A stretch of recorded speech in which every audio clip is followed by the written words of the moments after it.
Gente, é possível, hoje em dia, a gente construir a nossa liberdade financeira? Sim, é possível. Como que a gente faz isso, Marcelo? Tá?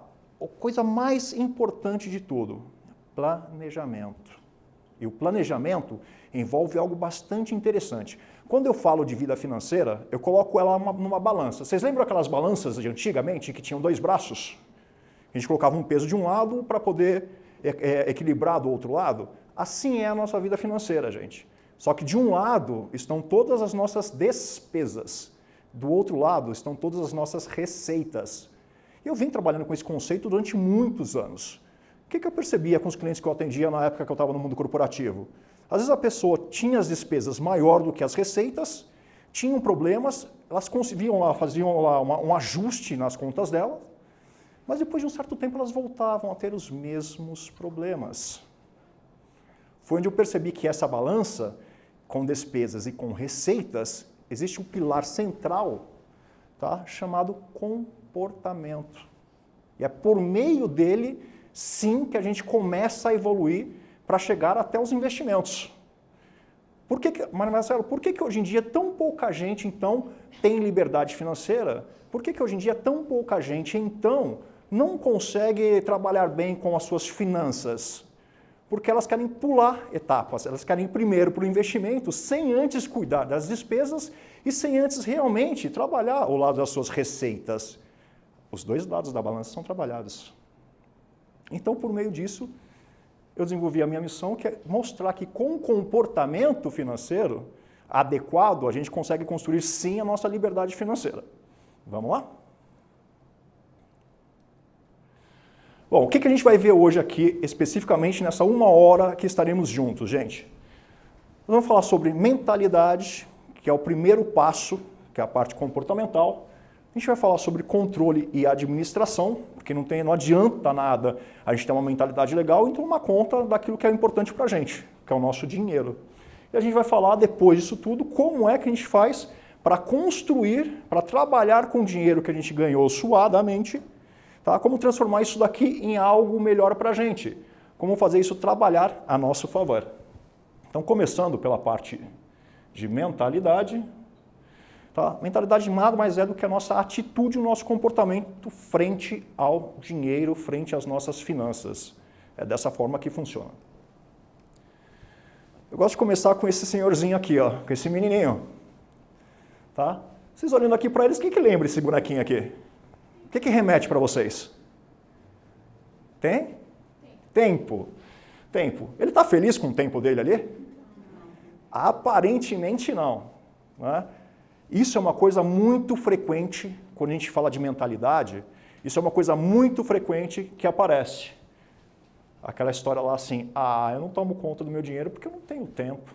Trabalho tanto, tenho família, tenho casa para cuidar, tenho tanta coisa, eu não tenho tempo para tomar conta do meu dinheiro. Gente, o dia não tem 24 horas para todo mundo? Tem. Porque tem gente que consegue fazer e tomar conta do seu dinheiro, fazer as coisas, tomar conta do seu dinheiro em 24 horas e tem gente que não consegue. Tá? Um grande sábio, ele chamado Rei Salomão, ele definiu essas 24 horas do tempo em 3 partes. 3 partes. Tá? 8 horas para o descanso. 8 horas para o trabalho. E 8 horas para viver, para a gente viver a nossa vida. Quem é que dorme 8 horas por noite? Levanta a mão. Tá? Ó, ainda bem. Quem é que trabalha só 8 horas por dia? Levanta a mão. 2, ainda bem. Tá? E quem é que vive realmente a sua vida 8 horas por dia? Gente, é difícil. O que a gente faz normalmente? Bom, primeiro que eu não trabalho 8 horas por dia, eu trabalho 10 horas por dia, eu trabalho 12 horas por dia, eu trabalho 14 horas por dia. E o que vai acontecendo com isso daqui? A gente vai comendo o horário das outras coisas que a gente tem que fazer.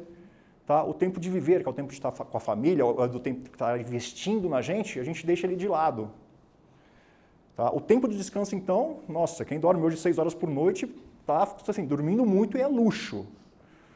Tá? Então, a falta de tempo, esse sabotador aqui, chamado falta de tempo, é algo que a gente não dá prioridade. E se no dinheiro da gente a gente não está dando prioridade, gente, é porque a gente está dando prioridade para outras coisas. Então, assim, tomem cuidado. Este é um grande sabotador. Marcelo, só tem esse? Não. Vocês vão conhecer alguns outros. E esse mocinho aqui? Parece um povo menino, né? Tá? O menino faz tudo. Não tem uma história que diz que quem quer fazer muita coisa ao mesmo tempo não faz nada. É esse menininho aqui. Aí a pessoa que não faz nada, ela entra com qual pensamento? Ah, eu tento.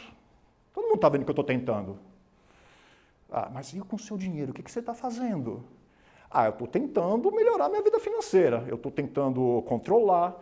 Eu estou tentando não gastar. Eu estou tentando aplicar, mas eu não sei aplicar. Mas você está procurando aprender? Estou tentando. Tá? Gente, aqui, eu gosto de trazer o exemplo do mestre Yoda. Todo mundo sabe quem é o mestre Yoda, né? Do Star Wars, né? Então ele fala lá para o Luke Skywalker, quando ele está ensinando o Luke a se tornar um Jedi, ele vira para o Luke e fala o seguinte, o Luke fala assim, eu vou tentar tirar a nave do pântano. Ele fala assim, tentar não. Tira ou não tira, tentar não existe. E, gente, quando a gente trabalha com o nosso dinheiro, é a mesma coisa. Tá? Não é tentar melhorar a vida financeira. Ou você melhora, ou você não melhora a sua vida financeira. Tá? Porque senão a nossa cabeça ela prega peças na gente. Tá? Quando a gente fala assim, bom, eu tentei, não dá um alívio? Ah, tentei, não consegui, mas poxa, eu tentei. Então assim, não se deixem levar por este sabotador. E aquele menininho ali, ele sabe para onde ele vai? Não, né? Esse é o cara, ó, não entendo nada. Ah, vou falar de parte financeira? Ah, não, pode parar com esse negócio, vai vir um monte de sopa de letrinha. Todo mundo, quando pensa em parte financeira, a primeira coisa que vem na cabeça é aquela tela da Bolsa de Valores com um monte de numerozinhos, um monte de siglas, cor vermelha, cor amarela, tudo mais. Bruno sabe bastante sobre isso daqui. Né? Bruno sabe bastante sobre isso daqui. Gente, não é isso. Tá? Finanças pessoais não é só isso, e finanças pessoais não é sopa de letrinha. De novo, balança, despesas e receitas. O que a gente precisa saber? Cara, as minhas receitas têm que ser sempre maior do que as minhas despesas. Ponto. Eu falei alguma coisa de sigla, sopa de letrinha aqui? Não, então assim, não entendo nada. E ó, uma coisa importante, todos vocês que estão aqui hoje, presencialmente ou online, tá, vocês estão fazendo exatamente aquilo, ao contrário daquilo, na verdade. Vocês estão buscando entender alguma coisa. Né? Chegando gente, entrem, por favor. Sejam bem-vindos. Tem uma cadeira ali e uma cadeira ali. Fiquem à vontade, acomodem-se, por favor. Tá? Então, quando a gente fala do não entendo nada, a primeira coisa que a gente tem que fazer é, se eu não sei um assunto sobre a parte financeira, eu tenho que ter a responsabilidade de ir atrás daquele assunto e conhecer um pouquinho o que seja. E esse daqui? Esse é um que todos nós usamos esse sabotador, gente. Todos nós. Ele é algo que ele é latente na nossa vida. Tá? O que é isso aqui? O que parece essa marionete aqui? Se a gente se tratando de parte financeira, o que vocês conseguiriam associar a essa marionete? Deixar o controle na mão dos outros. Seu nome? Diego, parabéns, cara. É isso. Todos nós gostamos de terceirizar problemas. Dinheiro é problema, gente? Não, dinheiro é solução de problema. Cuidar do nosso dinheiro é problema? Para algumas pessoas não, para outras talvez, e para outras pessoas sim, é problema cuidar do dinheiro. E o que a gente faz? A gente delarga ou então a gente terceiriza. Geralmente dessa forma aqui. Ah, não, estou tranquilo, o banco toma conta do meu dinheiro. Gente, banco não toma conta do dinheiro de ninguém. Assessor de investimento não toma conta do dinheiro de ninguém. Consultor financeiro não toma conta do dinheiro de ninguém. Vocês sabem quem é que toma conta do dinheiro? Vocês. Tá? É fácil ganhar o dinheiro, gente? Caiu do céu? Alguém recebeu herança aqui? E mesmo quem recebeu herança, se não fizer isso daqui que nós estamos fazendo, tá? Muito provavelmente, em algum momento vai deixar de ter esse dinheiro. A gente não pode delegar ou terceirizar o cuidado com o nosso dinheiro. A gente tem que tomar conta, a gente tem que buscar conhecimento, a gente tem que buscar aprender para trabalhar melhor com isso. Então, gente, ó, aqui tem 4 dos principais sabotadores que, se a gente não cuidar, ó, atrapalham a nossa cabeça. E esse símbolo aqui, quem conhece? Lembra o que é esse símbolo aqui, gente? Poupança. Por quê? Porquinho da poupança, a gente colocava uma moedinha, guardava. Tá? Este era um excelente exercício, tá? De finanças pessoais para crianças, que a gente deixou de lado. Depois a gente cresce e não sabe lidar direito com o dinheiro. Mas esse porquinho está feliz? O que vocês acham? Dá uma olhadinha nele. Ele está feliz? Está todo estrupiado, já quebraram ele no meio, provavelmente já tiraram todo o dinheirinho que estava lá dentro. Colocaram lá um band-aidzinho lá e o tadinho está até chorando. A outra situação aqui. E esse daqui, como é que ele está? Ah, ele está um pouco melhor. Tá assim, ó. Tem aí um dinheirinho entrando. Né? Mas olha o que acontece aqui embaixo, gente. Tem um monte de vazamento. O dinheiro está indo para um monte, correndo para um monte de lado e muitas vezes a gente não está dando atenção para isso. Tá? Mas, Marcelo, por que cargas d'água eu preciso, então, ter uma vida financeira saudável? Por que vocês acham que vocês precisam ter uma vida financeira saudável, gente? Tá? Para realizar o objetivo de vocês. Na vida financeira, a gente tem os objetivos de curto prazo, a gente tem os objetivos de médio prazo e a gente tem aqueles objetivos de longo prazo. Tá? Quando a gente tem uma vida financeira equilibrada, a gente consegue realmente conduzir o nosso dinheiro no curto, no médio e no longo prazo.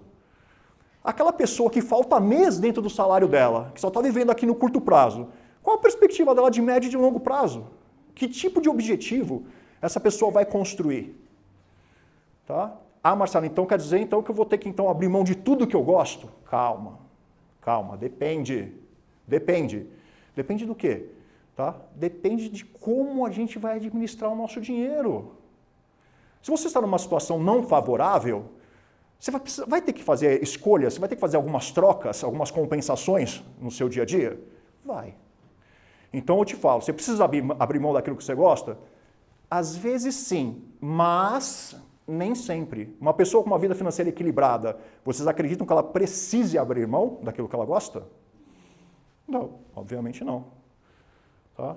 Então, com tudo isso, em uma palavra eu defino para vocês, para todos vocês, tá? Exatamente todo esse quadro. Para você ter uma vida financeira equilibrada, poder fazer aquilo que você quer, sem ter que abrir mão daquilo que você gosta, essa palavrinha é essa daqui, ó. Escolhas. Quais são as suas escolhas? O que você está escolhendo para a sua vida financeira? Mas sabe, por que eu preciso ter tudo isso daqui? Por uma simples coisa. Tá? Eu preciso em tudo isso daqui, para chegar nesse ponto aqui, eu preciso ter um negocinho chamado controle. Quando eu tenho controle com o meu dinheiro, eu tenho melhor condição de ter escolhas e fazer escolhas mais assertivas para mim. Tá, Marcelo, gostei. Como é que eu faço para ter controle? A gente vai aprender isso agora. Tá? Ah, Marcelo, já tentei, lembra o sabotador? Eu tento. Já tentei aplicativo, já tentei planilha, já tentei papel de pão escrevendo, nada dá certo. Tá? Será que a gente tentou até dar certo? Que tem esse detalhe também. Então, o que eu vou mostrar para vocês aqui? Tá? Agora, a gente vai fazer um exercício prático. Tá? Fiquem tranquilos, ninguém vai levantar e fazer polichinelo, não. Tá? O exercício é prático da seguinte forma. Cada um aqui sabe qual é o valor do seu dinheiro? Vocês sabem qual é o valor do dinheiro de vocês? Quanto vale o dinheiro? Tá? Não é valor monetário, gente. Não é valor monetário. Então vocês vão fazer o seguinte, quem tem papel escreva, quem tem celular, abra a calculadora, por gentileza. Quem estiver em casa faz o mesmo. Tá? Todo mundo sabe quanto ganha por mês? Todo mundo sabe quanto ganha? Tá? Se você for assalariado, se você for um CLT, você tem o seu salário. Ok. Ah, Marcelo, eu sou autônomo, como é que eu faço isso daqui então? Se você é autônomo, faça a média dos 3 últimos meses. Melhor dos mundos, 6 últimos meses. Para quem for muito controlado, o último ano. Dispensa o menor mês de ganho, dispensa o maior mês de ganho e faz a média do que sobrou. Tá? Mas enfim, faça uma média daquilo que vocês ganham. Independente se você for CLT, se você for autônomo, se você for empresário. Se for empresário, você tem Prolabore. Tá? E se você for investidor, você tem o valor... alguém falou alguma coisa? Bruto? Não, obrigado pela pergunta. Porque esse é um grande erro. As pessoas falam assim, não, eu ganho 6 mil. Eu vou pegar 6 mil, então eu vou fazer esse exercício. Não, gente, é o salário líquido. É o que sobra, tá, na nossa mão no final do mês. Tá? Peguem o salário líquido de vocês. Tá? Quantas horas a gente trabalha por dia mesmo? 8. 8 horas por dia. 11 horas por dia. Tá? A gente gasta tempo de locomoção para ir e para voltar do trabalho? Quanto em média? 2 horas, 3 horas. Você falou 8, 2 horas, 3 horas, vai para 10, 11 horas por dia. Você falou 11 horas direto. Tá? Por semana, quanto que dá isso? Vamos fazer para fazer cálculo redondo, para não dar pane na cabeça de ninguém, vamos colocar 10 horas por dia? 10 horas por dia, 5 dias da semana, 50 horas. Ok? Tá certo a linha de raciocínio? Em 4 semanas, 200 horas, é isso? Na média, 200 horas. Cada um depois pode fazer exatamente o seu, tá? Então fiquem tranquilos. Então, 200 horas. Se eu ganho 6 mil, mas cai na minha conta 5 mil por mês, tá? 5 mil dividido pelas 200 horas dá quanto? Para quem é bom de matemática, quem tiver calculador está fazendo aqui, deu 25? 25. Esse é o valor da sua hora. Esse é o valor do seu dinheiro, gente. É quanto você ganha por hora líquido. Tá? Marcelo, mas por que eu preciso saber disso daqui? Porque tem uma segunda pergunta. E não é pegadinha, não. Qual agora é a sua referência para saber se algo que você está comprando é caro ou é barato? Hã? Tudo depende do meu salário. Tudo depende do seu salário. Seu nome é? Thaís. Eu vou um pouquinho além agora. Você já sabe, você já encontrou quanto é a sua hora trabalhada, não encontrou? Bacana. Então vamos dizer que assim, a minha hora trabalhada é R$25, do exemplo que eu dei. Tá? Eu quero comprar uma camisa. A camisa custa R$250. Quantas horas eu preciso trabalhar para comprar essa camisa, gente? 10 horas. E aí? É caro ou é barato agora? Será que eu vou dar 10 horas será que eu vou dar um dia do meu trabalho no mês para comprar essa blusa? Para comprar essa camisa? Para comprar esse sapato? Vocês estão percebendo que assim, a partir do momento que a gente sabe o valor do nosso dinheiro, a partir do momento que a gente começa a ter a referência do que é caro e o que é barato, para quem? Para quem está lá fora? Para o mercado? Tá? Para os dados do IBGE? Não. Para a gente. Para o nosso salário. Então, beleza. A gente já sabe o valor do nosso dinheiro. A gente já sabe agora criar uma referência do que é caro e do que é barato para a gente. Outra pergunta. Vocês sabem exatamente com o que vocês gastam o dinheiro de vocês? Sabem? Tá? Vocês sabem categorizar o dinheiro de vocês? Sabem? Legal, Marcelo, que diacho é isso? Vamos lá, vamos abrir um pouquinho mais. Não seria legal se todo mês, todo início de mês, a gente olhasse para a nossa fotografia financeira, tá? E tivesse um negócio bonito assim? Tá, um gráfico de pizza assim, ó, fala assim, nossa, legal, pô, tô vendo que esse azul aqui tá um pouco maior. Legal, esses 3 aqui estão equilibrados, tá bom, mas cara, tem três pilares aqui que estão bem pouquinho, né? Olha que interessante, a gente está falando de parte financeira aqui, gente, mas isso daqui é vida, tá? É a nossa vida, como um todo. Dentro e fora das finanças. Isso daqui é a representação gráfica dos principais pilares da onde a gente gasta o nosso dinheiro. Tá? Quais são esses pilares, Marcelo? Todo mundo mora? Todo mundo mora? Todo mundo mora. Legal. Precisa pagar para morar? Precisa. Ou você paga aluguel, ou você paga a prestação da casa. Para isso. Então, é um pilar. Todo mundo se alimenta? Todo mundo come? Sim, todo mundo se alimenta, todo mundo come. Tá? É outro pilar. O que a gente está fazendo aqui é algo que a gente já faz meio que no automático. Mas a intenção de tudo isso que a gente está falando agora é tirar isso daquela zona automática, daquele limbo que fica na nossa cabeça e trazer isso daqui para uma coisa mais superficial, trazer isso daqui para algo mais consciente. Tá? Por quê? Vou mostrar para vocês no final. A gente se locomove para fazer o que a gente precisa, a gente usa transporte? Usa, seja ele próprio ou seja transporte público. A gente precisa de educação, a gente precisa se educar. Sim, se não a gente mesmo, né, os nossos filhos. A gente precisa de saúde, gente? Precisa. Gastamos bastante com saúde, aliás. A gente precisa de lazer? Muito. Quem falou que para chegar na independência financeira, a gente não pode ter momentos de lazer? Pode, não só pode, como deve. Só que para chegar nesse ponto aqui, a gente tem que ter tudo isso daqui na palma da mão, a gente tem que ter o controle, a gente tem que administrar toda essa parte. A gente precisa se vestir? Óbvio, não precisa nem falar. Tá? Eu acho que esse é um ponto que eu gosto de citar uma coisa. Quando a gente compra as nossas roupas, a gente usa a roupa ou a gente usufrui a roupa? Usa. Quem mais? Quem mais? Usufrui, usa. Tá? Vou mudar.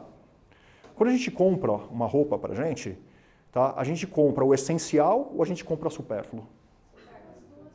As duas coisas, supérfluo. Então, a partir de hoje, entendam, tá? Quando a gente usa uma roupa, é supérfluo. Quando a gente usufrui de uma roupa, é o essencial. Ah, Marcelo, tá meio complicadinho aqui. Você pode dar um exemplo? Posso. Tá? Adoro camisa, gente. Vou comprar uma camisa para mim.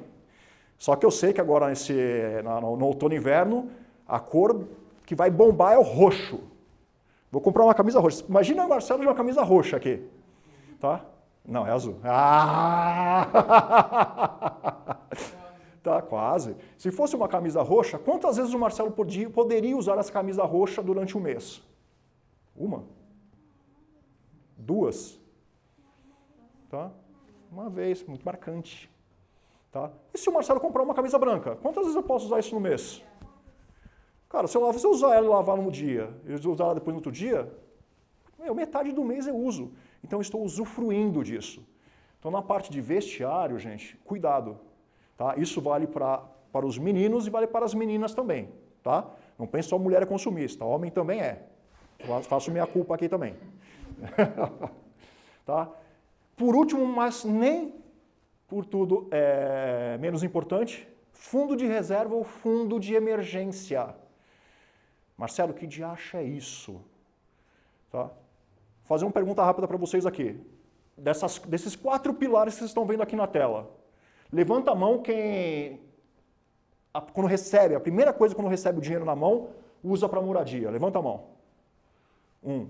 Quem usa para alimentação, levanta a mão. A primeira coisa que faz é a alimentação. Tá. Transporte. Quem faz transporte? Primeira coisa. Legal. Educação. Legal. Saúde. Quem paga primeiro saúde? Lazer. Tá, legal. Menos. Vestuário. Nenhum. Quem usa primeiro fundo de reserva? Quem? Aposto que você é aluna do Bruno.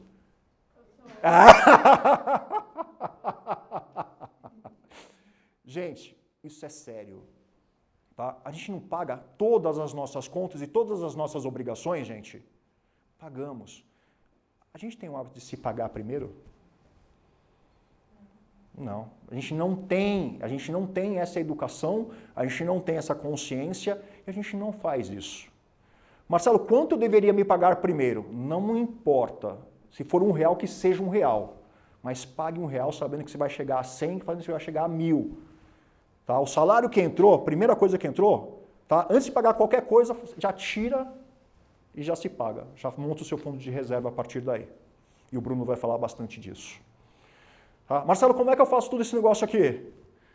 Com isso. Ah, Marcelo, mas eu não tenho habilidade nenhuma com planilha. Não, gente, não é uma planilha, gente. Isso daqui é uma folha de papel e vocês vão recebê-la no final, aqui, Isso, lógico, é um privilégio só para quem está na palestra presencial. E isso é muito simples, gente. É muito simples. Chegando em casa, vocês podem tirar uma cópia disso daqui ou podem montar. Tá? Não vou montar no computador. Cara, faça na mão com uma régua. Não tem desculpa. Tá? Foi muito. Todos os meses do ano, todos os dias do mês. Tá? Que dia é hoje? 17 de maio. Maio, 17. Legal. O que tem no maio 17? É o que eu gastei no dia. Anota. Vocês já imaginaram que vocês poderiam ter um ano inteiro das despesas financeiras de vocês numa folha de papel? Já imaginaram? O que a gente gosta de fazer? Aquela planilha gigantesca que você tem que usar uma bússola para você se orientar na planilha. Você usa ela, 3 semanas, acontece o que depois com ela? Você descarta, você não usa mais. Tá? Mas, Marcelo, me falaram que tem um aplicativo lá do tal do cartão ou do banco, não sei das quantas lá, que já faz tudo isso daí pra gente. Faz. É legal? É legal. Só que eu vou contar uma outra coisinha para vocês. Tá? O que a gente escuta, a gente esquece. O que a gente vê, a gente lembra. Mas o que a gente faz, a gente aprende. Tá? Não foi o Marcelo que inventou isso, não. Isso é um provérbio. Quem citou isso daqui foi Confúcio. E é a mais pura verdade, gente. Quando vocês fazem isso daqui, vocês aprendem. Vocês têm o controle na mão de vocês. Não tem desculpa. Tá? Aí não tem eu tentei. Aqui não tem eu não tenho tempo. Cara, é difícil dar... Bruno, pega uma folha de papel para mim ali, por gentileza. É difícil a gente andar com uma folha de papel na mão? Não, não é. Da mesma forma que não é difícil andar com o celular. Eu posso anotar no celular? Pode. Eu posso usar o aplicativo do banco? Pode. Mas quando eu uso o aplicativo do banco, já vem tudo mastigado, a gente não faz. E o que acontece com a nossa cabeça? A gente não treina, a gente não desenvolve. Alguém já viu aqui algum atleta olímpico ir para as Olimpíadas sem treinar? Se conhecerem, podem falar. Com exceção do Romário. Com exceção do Romário.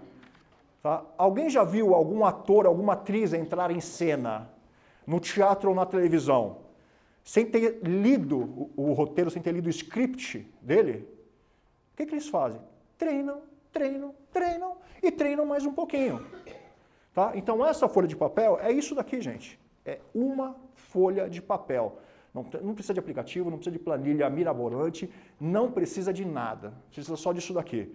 Tá? O que a gente faz com isso daqui? Dobra. Dobra. Cabe na bolsa de vocês, meninas? Cabe. Se a gente dobrar de novo. Cabe na carteira de vocês, meninos? Cabe. Se a gente andar com isso daqui direto, na hora que a gente for almoçar, a gente fez o almoço, saiu do almoço, anota, quanto que eu gastei? Hábito. A gente só cria um hábito fazendo repetidamente as coisas. Tá? Marcelo, legal, você mostrou essa planilha, você vai entregar essa planilha para a gente no final, essa folhinha. Mas aquele negócio bonito que você colocou antes disso daqui, que tinha lá todas as categorias, que você tinha lá moradia, alimentação, fundo de reserva, saúde, como é que a gente faz isso daqui? Dessa forma. Vocês também vão receber isso daqui, tá? Então, se vocês quiserem, aqui vocês já podem colocar dentro de cada uma das categorias, ok? Dentro de cada uma das categorias, durante todo o ano de vocês. Lembra aquele gráfico de pizza que a gente viu lá na frente? Tá? Ele pode ser feito por meio disso daqui. E o que é legal disso daqui? A gente começa a ter uma percepção para onde é que a gente está direcionando a maior parte do nosso recurso, a maior parte do nosso dinheiro.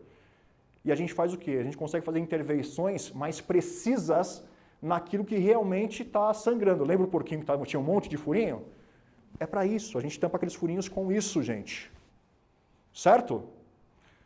Eu vou mostrar uma coisa agora para vocês que eu tenho certeza que quando vocês saírem daqui, vocês nunca mais vão esquecer, tá, de olhar a situação financeira de vocês. O que é isso daqui, gente? O que é isso daqui que lembra para vocês? Isso é um farol. Vocês sabiam que, tenho certeza, quando vocês saírem daqui, vocês vão olhar um semáforo, um farol na rua, vocês nunca mais vão esquecer disso. Tá, mas qual é a referência disso tudo aqui com as minhas finanças? Tá? Verde, para que é mesmo o farol verde, gente? avançar, seguir, vai em frente.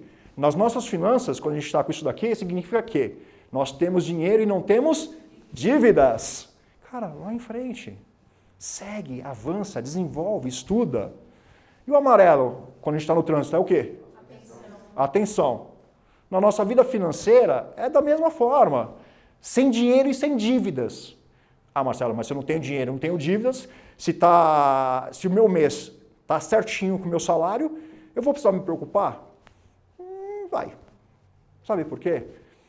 Sempre tem algum imprevisto, gente.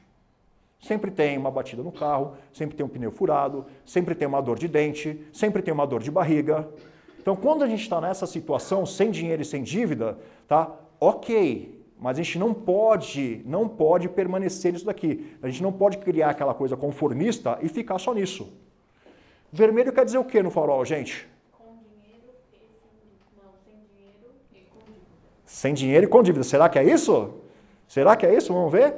Mas quando a gente está no carro, o vermelho é para tudo. E é a mesma coisa com o nosso dinheiro. Sem dinheiro e com dívida, gente. Marcelo, uma pergunta. Essa é uma situação que eu estou ou em uma ou em outra e acabou? Não. Essa é uma situação transitória. O que isso quer dizer com isso, Marcelo? Vou dar um exemplo para vocês. Todo mundo conhece um cara chamado Mike Tyson? Tá? Foi um dos maiores boxeadores da história. Tá? Quando ele começou a carreira dele, ele começou aqui. Daqui, ele pulou para cá. Ele ficou um bom tempo aqui, não ficou? O que aconteceu com ele depois, quando ele parou de lutar? Quebrou, ele faliu, ele voltou para essa situação. Tá? Outro exemplo que eu quero dar para vocês. Tá? Tem uns tais de reality shows aí que tem pela televisão, que a pessoa entra, fica lá um tempinho, e quando sai com 1 milhão, 1,5 milhão, 2 milhões. Dessas pessoas, quantas vocês conhecem que depois que ganharam o prêmio, tá, multiplicaram isso daqui e permaneceram com recursos? Quantas? Cara, eu não conheço nenhuma. Tá? Se alguém conhecer, pode me falar que eu trago para as próximas palestras.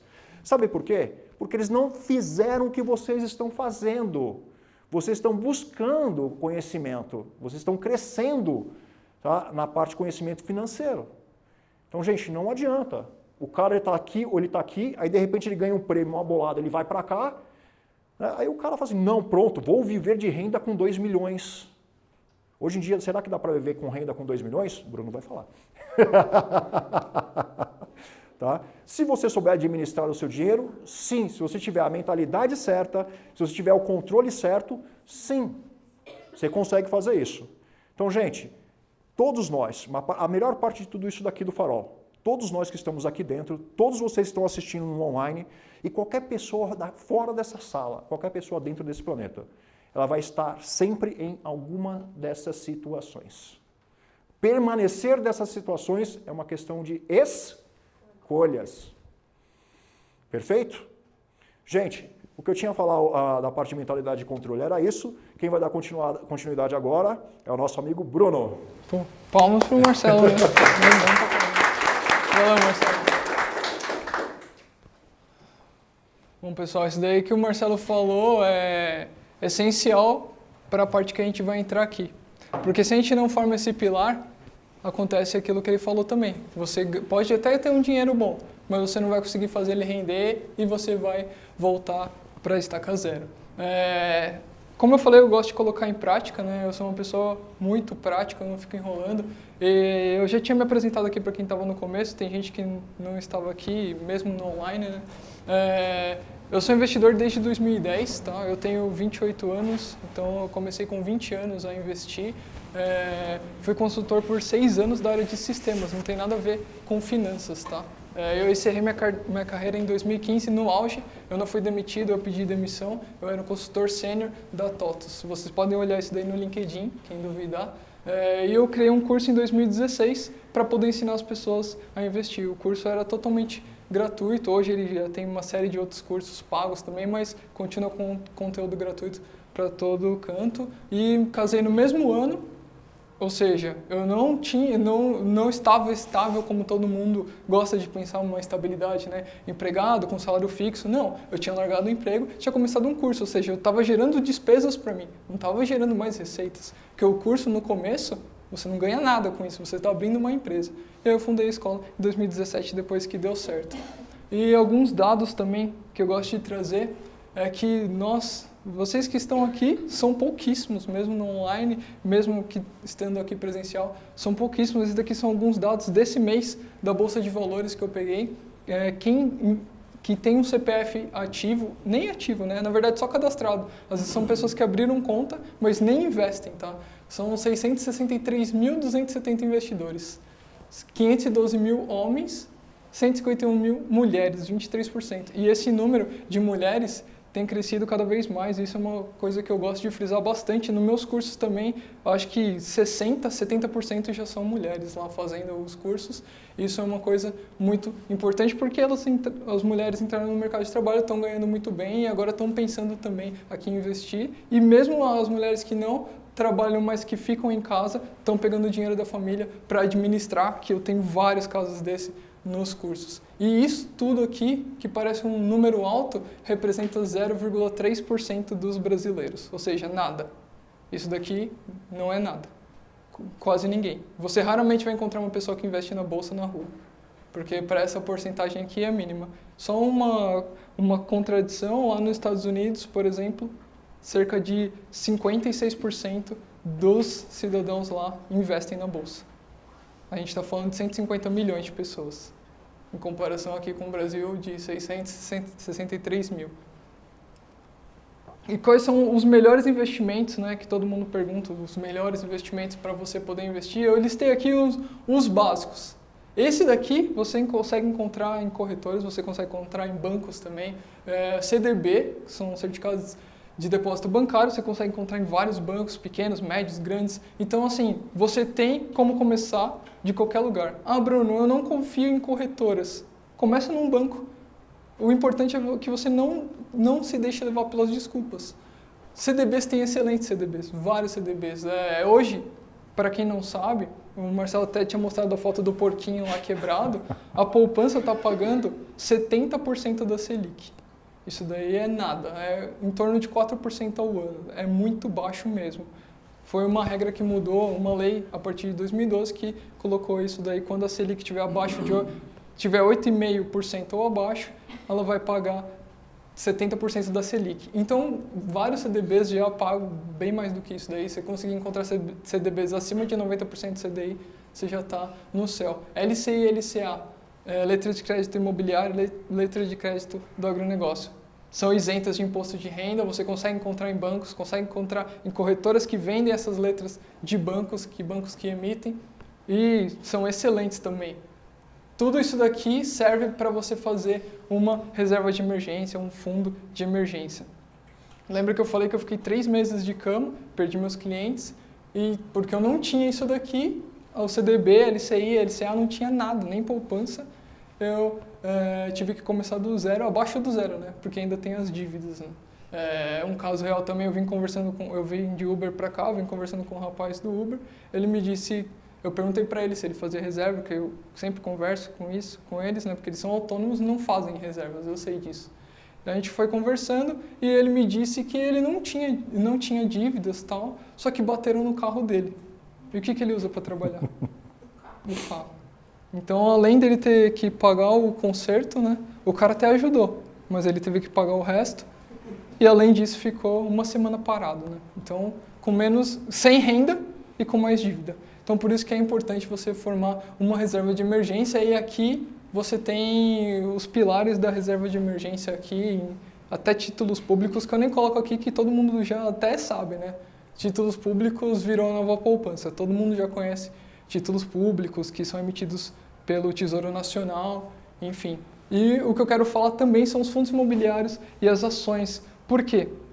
Com a renda fixa em queda, a Selic determinaram que ela ficasse em 6,5% ao ano, que é uma taxa muito baixa, muitas pessoas estão ficando desesperadas agora que elas já conhecem essas ferramentas de renda fixa, Tesouro Direto, CDB, LCI, LCA, e não sabem onde colocar o dinheiro mais.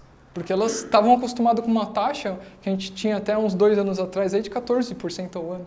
Mais do que o dobro da taxa de hoje.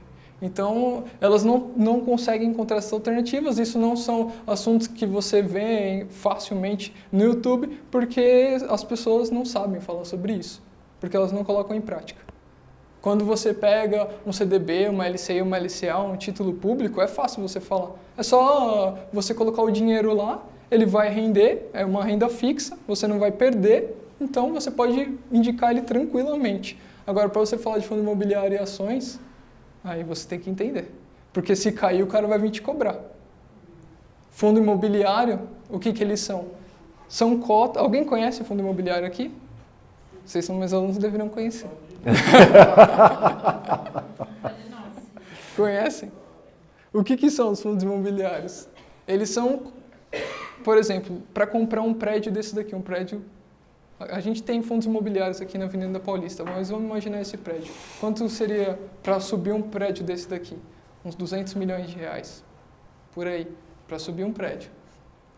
Alguém aqui tem essa grana? Acho que ninguém tem, né? Então, o fundo imobiliário faz o quê? Para que você consiga investir nesse prédio, ou para que seja viável a construção desse prédio, ele junta uma construtora, um banco, uma administradora, eles dão um valor para isso, vão em bolsa e vendem pequenos pedaços, por exemplo, R$20, dividem em R$20 esse prédio, então várias pessoas conseguem investir. Quem tem R$20 aqui? Acho que todo mundo tem R$20 aí, né? Então você conseguiria investir num fundo imobiliário. Fundos imobiliários você consegue investir a partir de R$2. Então você tem um excelente investimento que você está investindo no imóvel que existe, que é físico. A gente tem vários imóveis daqui da Paulista, a gente tem shoppings também, o Shopping Higienópolis, quem conhece? Ele é um fundo imobiliário. Em Guarulhos tem 2 shoppings lá também, Shopping Maia, Shopping Bom Sucesso. Alguém conhece? São fundos imobiliários também. Então você tem uma série de lugares que até você frequenta, de repente você nem sabe que ali é um fundo imobiliário, que tem gente ganhando dinheiro enquanto você está gastando dinheiro lá. Você poderia gastar dinheiro lá, lógico, porque é para isso que ele serve, mas você poderia estar ganhando também. Então são excelentes ferramentas para isso. E alguém aqui investe em imóveis diretamente, por exemplo, com aluguel? Paga imposto de renda, né, sobre o aluguel. Fundo imobiliário é isento de imposto de renda. Então você poderia multiplicar a sua renda só não pagando imposto de renda. Então só aqui você já ia ganhar 15%, 20%, só de não pagar imposto de renda. Fora isso, uma coisa é você ter uma casa com 2 cômodos e alugar ela, a outra é você ter um investimento de, por exemplo, se essa casa custou R$150 mil, você ter R$150 mil investido num shopping que tem 200, 100 lojas ali alugando. Se uma delas não pagar, você tem outras 99 lojas para poder pagar o aluguel para você, você não vai sentir tanto. Se um inquilino sai de uma casa, aí você sente 100%. Sua renda 100% caiu. E a outra, ações. Quem conhece ações aqui? Investe em ações. Ninguém mais conhece ações? Conhece. O que são as ações? Vocês sabem o que são as ações? Ação nada mais é do que uma empresa. Uma fração, né, de empresa. Nem sempre. Porque se uma empresa ela emite todo o capital dela na bolsa, as ações são literalmente a empresa. Se você tivesse um capital para comprar aquela empresa inteira, você poderia fazer uma oferta na bolsa e comprar aquela empresa inteira. Então elas são além do que frações, elas são literalmente a empresa. Nem todas as empresas, lógico, você pode comprar, por exemplo, empresas estatais, elas têm o controle do governo e elas deixam uma partezinha só para venda. Então ela só remunera aquela parte. O governo sempre vai ter o controle dela. Tem outras empresas também que não definem isso daí, não deixam vender tudo, mas na prática são empresas. Então o que você precisa para estudar, por exemplo, fundo imobiliário, estudar ações? Todo mundo aqui mora numa casa ou num apartamento. Ninguém é sem teto. Então eu acho que vocês conhecem imóveis. Vocês sabem avaliar um imóvel? O que torna um imóvel, por exemplo, atrativo? Localização? Estrutura? Sim. Acho que a gente falou um pouco de localidade aí, né? Porque aqui em São Paulo o que torna atrativo, quer dizer, atrativo assim, o que valoriza talvez o valor do imóvel seria a localização, ou o Todo tamanho lugar. dele. Sim. Cidade.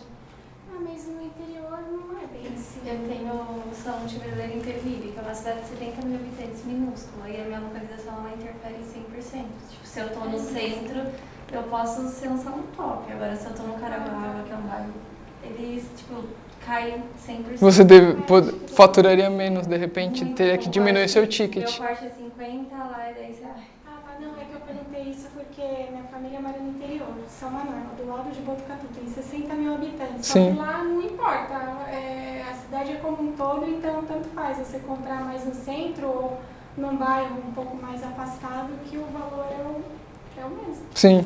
Então, lá talvez a localidade não seja importante, mas estrutura da casa é importante lá? Sim, estrutura.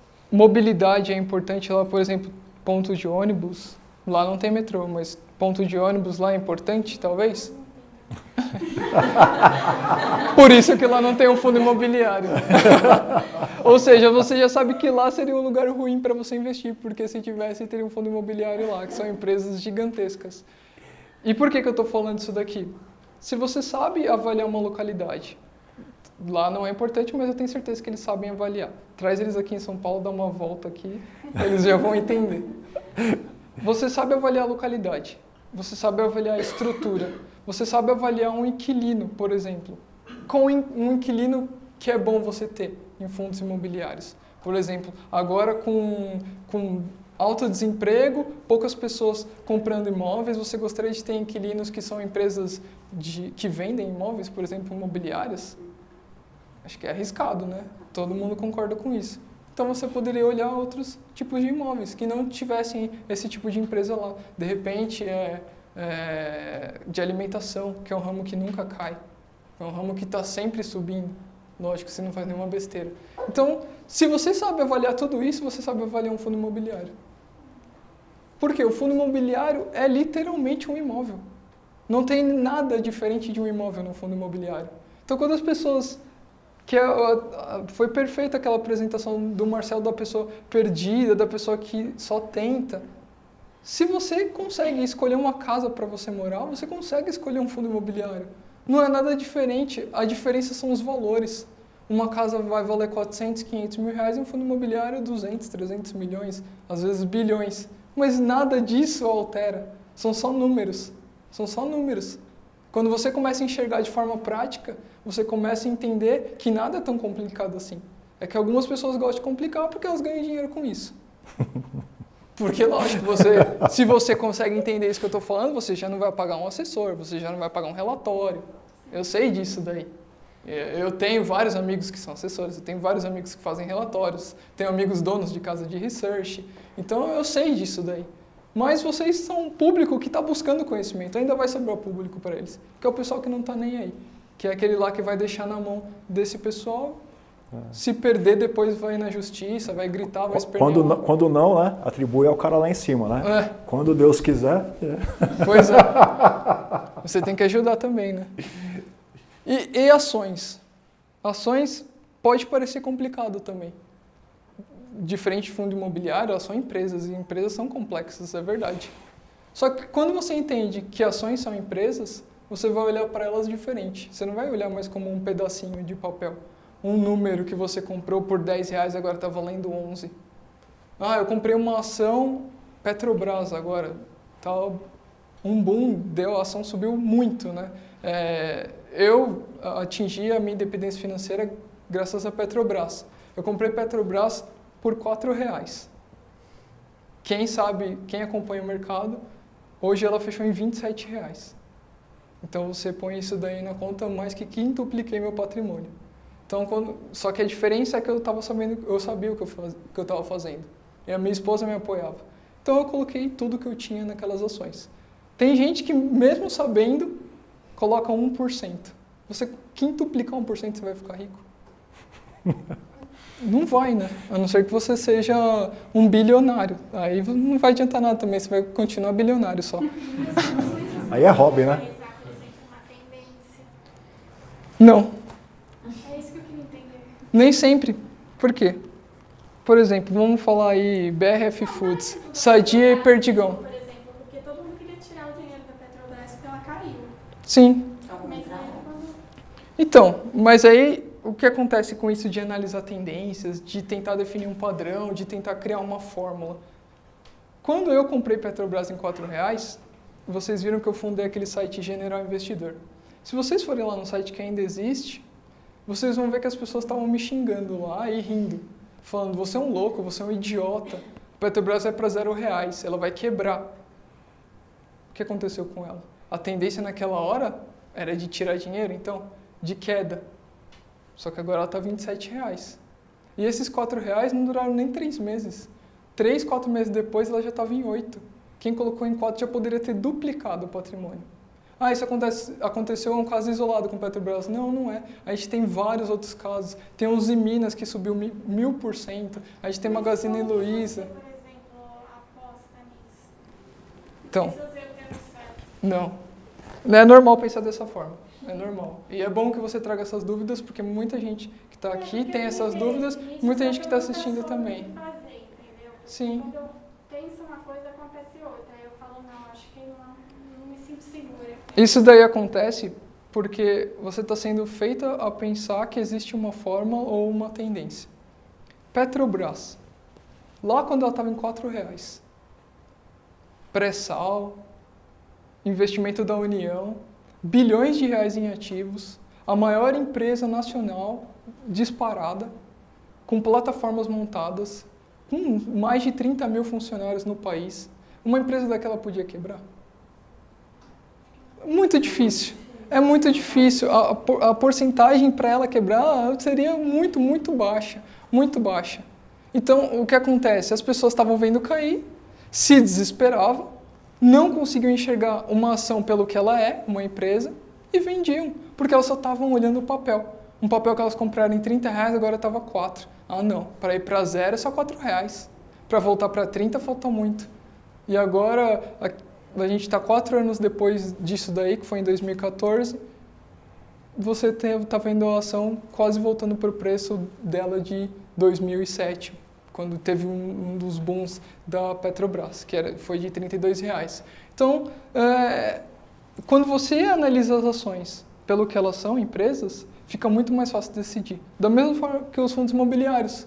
Quando você olha para eles como imóveis, fica muito mais fácil você decidir se aquele é um bom investimento ou não. Se aquele imóvel vai se valorizar, se aqueles inquilinos vão ter dinheiro para depois pagar um reajuste ou eles vão sair. Da mesma forma, são as ações. É lógico que eu estou simplificando aqui. Existem formas de analisar melhor uma ação, analisar qual das ações são melhores, porque você tem um dinheiro finito. Você tem, por exemplo, R$1.000 para investir. Você sabe quais ações de ou quais empresas, você não sabe, lógico, as ações, mas sabe qual empresa você se identifica, de repente, ramo de alimentação, petróleo, serviços, enfim. Você sabe olhar isso daí, só que você tem R$1.000. Então, existem, lógico, formas de avaliar onde seria melhor colocar aquele R$1.000 naquele momento. Mas não significa que as outras empresas não vão disparar também. Aqui eu coloquei alguns números para vocês entenderem um pouco mais como funciona as ações. Como eu falei, né, a Selic está pagando 6,5%. Quem não sabe o que é a Selic, é a taxa básica de juros do país. Se você investe em títulos públicos, você ganha Selic. Se você investe em CDB, você ganha Selic. Tudo é afetado pela Selic. E aqui alguns números da Bolsa. Em 2015, ela perdeu 13,3%. Muita gente saiu da Bolsa aqui, com certeza. Porque não estava visualizando isso daqui. Não tinha como eles saberem que isso ia acontecer. Isso é óbvio. Mas se já estava tão ruim assim, já tinha caído tanto, e eles já tinham perdido tanto, o Brasil ia quebrar, o Brasil ia parar de produzir, as pessoas iam parar de comer, as pessoas iam parar de comprar roupa, as pessoas iam parar de se locomover, de comprar carro. Eu acho que não, né? E foi o que aconteceu. O Brasil começou a responder. E cresceu e voltou a confiança dos investidores. E isso daqui, de 2018, 11,7%, foi só até mês passado. A Bolsa continua a subir e já está mais do que esse valor aqui. Então você percebe que tem muita oportunidade na Bolsa. Só que as pessoas se apavoram com isso. Eu tenho certeza que muita gente está olhando aqui, ó, e pensando, viu, ó, perdeu ali, 13%. Não estão nem preocupados que depois quase dobrou o dinheiro. É que, na verdade, é o tanto que você coloca numa renda variável, né? Porque, de repente, é o dinheiro da vida, então a pessoa vai se desesperar mesmo, né? Se desespera, é normal. Mas isso daí é a parte do que o Marcelo falou muito bem aqui. Trabalhar a sua mentalidade antes de vir para essa parte. Porque se você vem aqui despreparado, você se desespera. Você se desespera com certeza. Eu tenho 80% do meu patrimônio em ações. 20% em renda fixa. Você já está pronto para isso, né? Exatamente, porque eu estou me preparando desde 2010, eu não comecei semana passada. Agora, uma hora você vai ter que dar esse passo. Uma hora isso daqui vai acontecer, menos 13%. Só que uma hora isso daqui também vai acontecer, mais 38%. E depois isso, mais 26%. Depois isso, mais 11%. Por quê? A tendência é de que as empresas cresçam cada vez mais, porque a população cresce cada vez mais, porque as demandas aumentam. Então, quando você enxerga as ações assim, faz sentido você pensar que cada vez elas vão crescer mais. Independente do que aconteça, lógico que você vai ter esse ponto aqui, negativo, mas depois você vai ter a colheita. E também, uma outra coisa para quem entende, já começa a entender alguma coisa de ações,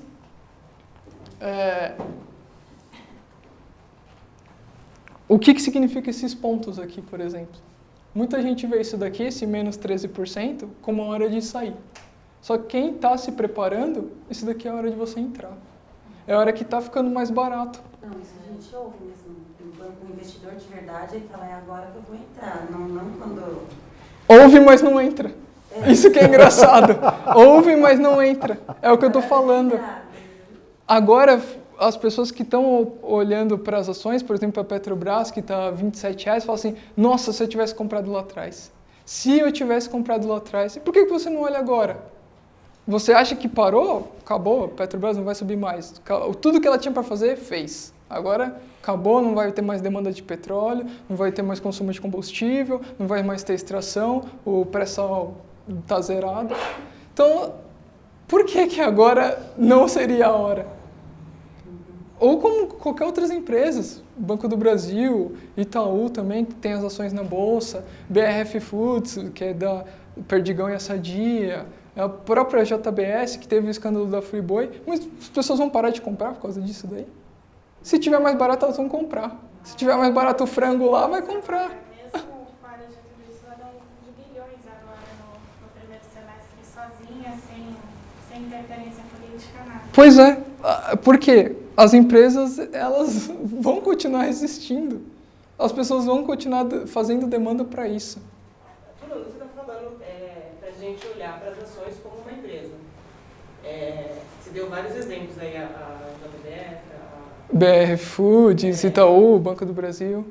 Então, para a gente que nunca investiu na Bolsa e acompanha o jornal, subiu, desceu, essas empresas começam a desvalorizar ou porque a empresa não está indo bem ou porque tem um boato ou alguma coisa acontecendo. Sim, com Quem certeza. está de fora ou quem está começando a investir, como é que eu olho para essa empresa e sei que ela está caindo porque a Petrobras caiu por causa de todo aquele escândalo, não foi isso? Não foi? Sim, com certeza. Foi por causa do início da Lava Jato, que foi em 2014. Como empresa e vejo aonde realmente ela está caindo porque há um boato ou porque a empresa está indo mal.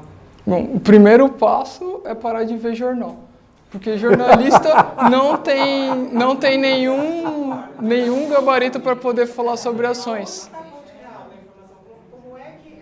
Sim.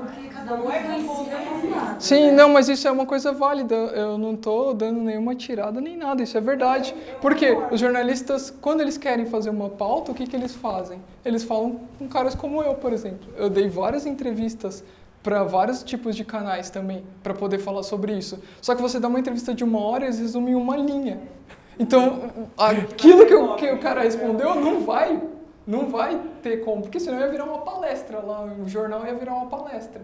Então você resume muito uma ideia que é complexa. Como é que eu olho para essa ação da Petrobras, está 4, hoje está 27? Então, esse 4 aqui, a hora de entrar, ou realmente ela está falindo? Onde é que eu vejo assim, a informação real? A informação, ou como é que eu estudo, como é que eu quebro esse paradigma? E também tem outra coisa, não tem o escândalo lá do Magazine Luiza, que ela forjou, ela cair para depois ela comprar de volta? Tem isso também no mercado. Como é que a gente tem acesso? Porque é uma informação não muito palpável, você está falando como ação é uma empresa, porque eu estou enxergando que a Luiza Trajano está forjando o aumento ou a queda das ações da empresa dela para comprar ou vender. Sim, isso daí que você pontuou é normal de alguém que está começando agora no mercado. Por quê? Lembra que eu falei que ações são empresas? O que empresas fazem? Balanço, demonstrativos de resultado. Como elas são empresas de capital aberto, elas têm que colocar isso nos sites delas ou na bolsa. Então você pode olhar ali e verificar se as receitas estão maiores que as despesas. Isso daí já seria um primeiro passo e que é bem simples, é só você olhar ali, está entrando mais dinheiro que está saindo? Tá. Bom, acho que está equilibrado. Acho que está equilibrado. Ou está saindo mais do que entrando. É ali que você responde. É ali que você responde. Existem vários... É lógico que aqui eu teria que me estender muito, porque eles fazem também meu curso e sabem disso.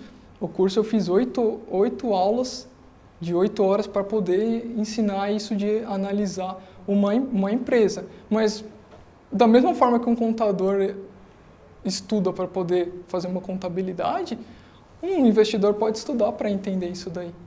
Não é nada de outro mundo. Você não vai precisar fazer uma faculdade de bacharel de 4 anos. Se você estudar 15 minutinhos por dia, em 3 meses você já está mais que apto de saber isso daí. Quando tem ações, é uma empresa de capital aberto e ela Sim. é obrigada a ser mais... Ações são empresas de capital aberto E ela é obrigada, a ser mais robusta possível. Sim. Nem sempre são. Nem sempre são. Por isso que existem vários níveis de transparência na bolsa.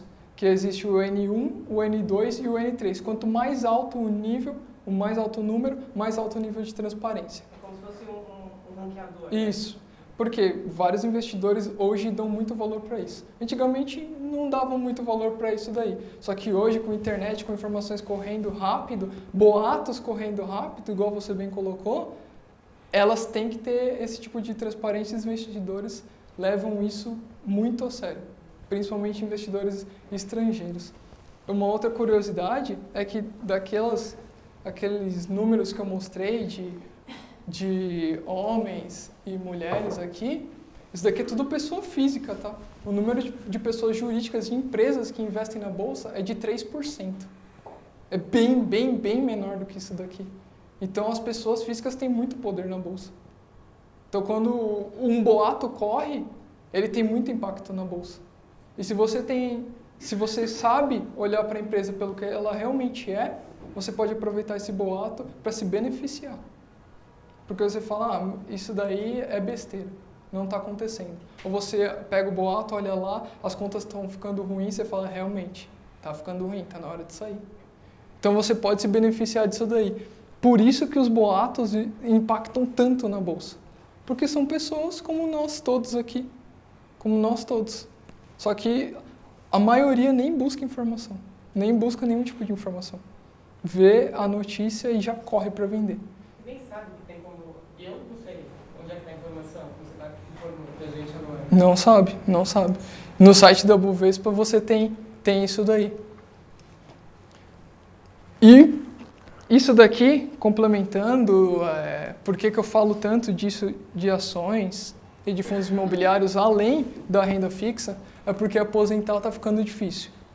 Em 2016 a gente teve a mudança da lei já de aposentadoria, já está valendo, que é 85-95, ou seja, mulheres têm que pontuar 85 pontos para poder se aposentar e homens 95, ou seja, um homem tem que ter 38 anos de contribuição e tem que ter mais de 57 anos.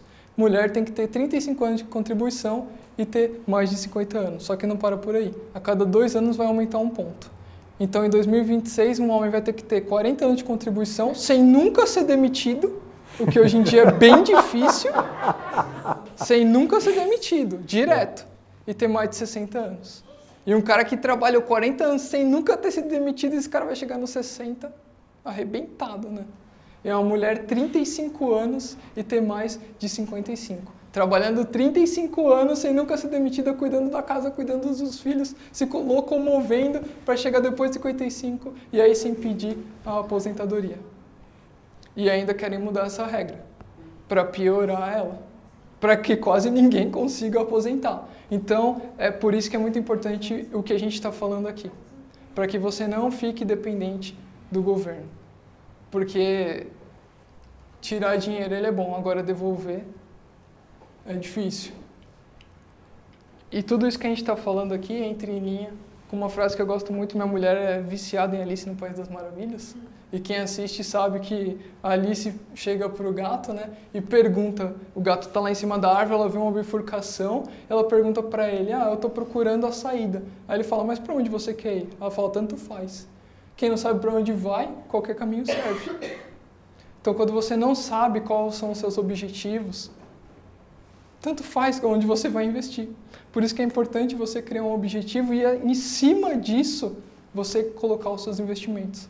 Se o seu objetivo, por exemplo, é de 1 ano, não faz nenhum sentido você focar em ações. Porque ações são empresas precisam de tempo para maturar, para gerar renda, para gerar lucro, para crescer, para passar por dificuldades, porque toda empresa passa por dificuldade. Não existe uma empresa perfeita que vai subir para sempre. Senão todo mundo comprava essa empresa e o valor dela já estava mais de 1 milhão por ação.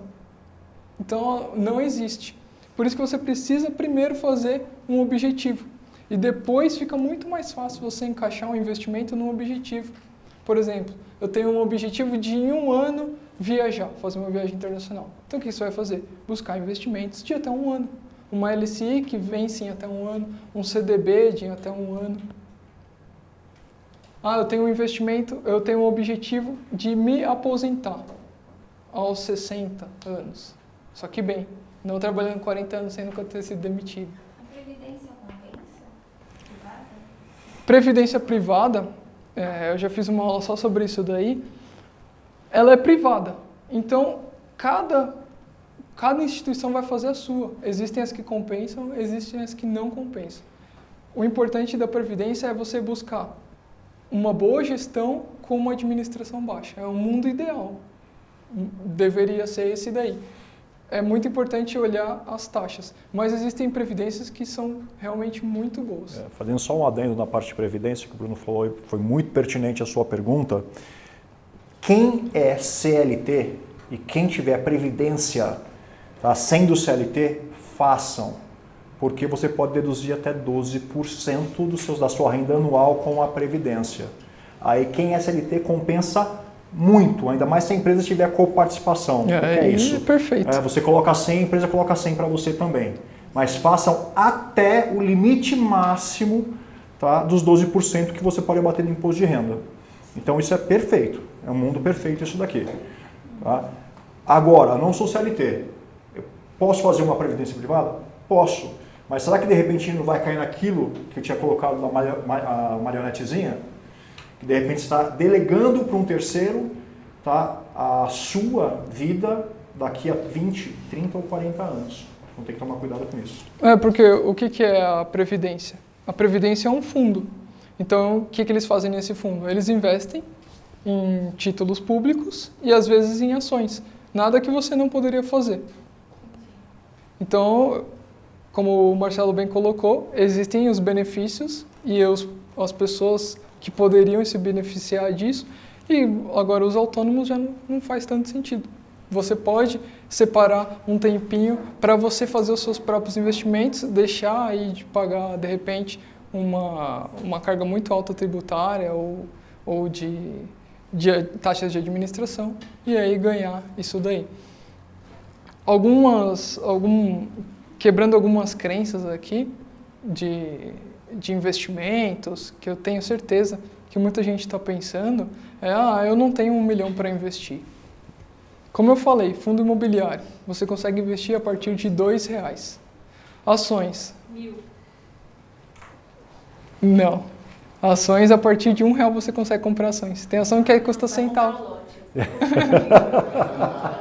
Aquela já está avançada.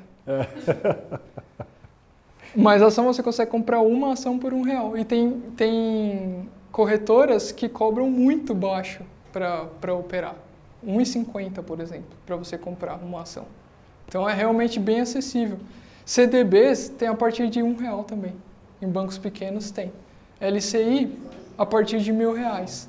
Mas por quê? Também ela tem uma série de outros benefícios, né? Alguma coisa ruim ela tem que ter, né? Que é um dinheiro um pouquinho mais alto para você investir. Então, investir é muito acessível. É muito acessível. E você consegue fazer isso tudo online. Porque as corretoras e a parte de investimento dos bancos são sempre online. Você consegue fazer isso online. Que estão no mercado que são certas, Essa daí é uma pergunta bacana, porque a gente teve essa semana uma corretora que quebrou, né? Que foi a Gradual. Pode ter hoje em dia tem toda essa coisa de fantasma, né? Uma corretora de empresas fantasma. Você tem online, você tem esse risco muito grande. Sim, o principal é você olhar no site da B3, que é b3.com.br, que é o site da Bolsa de Valores do Brasil. Lá vai ter a lista das corretoras que são as oficiais. Mas não para por aí. Se você quiser ter um pouco mais de segurança, aí eu recomendo o site bancodata.com.br, que pouca gente conhece esse site. E o que tem nesse site? Você tem a saúde financeira das corretoras. Então ali você consegue saber se elas estão indo bem ou mal. É lógico que você não vai ficar fazendo isso daí o tempo inteiro, né? Você vai fazer isso daí para escolher uma corretora. Mas também a gente tem muitas corretoras que são muito sérias aí. Vários youtubers também recomendam, como a XP, que é a maior corretora que tem no país, a Rico, que é hoje um braço da XP, você tem a Clear, que é também um braço da XP. Fora da XP você tem a MyCap, que é uma excelente corretora, você tem a Modal Mais, que também é uma excelente corretora também, a Easy Invest para a parte de renda fixa. Então você tem uma série de corretoras aí e o melhor de tudo é que não paga nada para abrir conta. Então você pode abrir conta em 3, navegar um pouquinho, ver qual que você se adapta melhor, ver qual que te atende melhor e ficar com ela, depois transferir o seu dinheiro para lá. Coloque em prática.